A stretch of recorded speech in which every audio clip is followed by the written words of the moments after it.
Mungu hajawahi kumuumba mwanamume mwenye kutosheka na mwanamke mmoja. Hayupo. Hayupo. Hajawahi. Na ana hata mpango huo. Hayupo. Na mpango ana. Mimi na mifano mingi tu, muda sijui. Okay. Hayupo. Tupe darasa. Ameumba nani sasa? Hayupo mtu wa sampuli hajapata kuumba. Yaani mwanamume anayetosheka na mwanamke mmoja tu. Hayupo. Na hawezi kuja kutokea. Hayupo. Ukiona mwanamume kalizika na mwanamke huyu mmoja, ana matatizo mawili.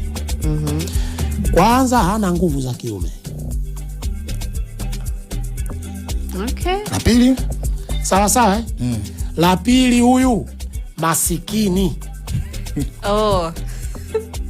Umeelewa vizuri Ndio. Bas, hakuna sababu nyingine. Mbobezi, unatosheka na mwanamke mmoja? Au wewe mwenzetu ndo wale maskini? Ama hiyo sababu nyingine? Sawa. Watu wa darasa.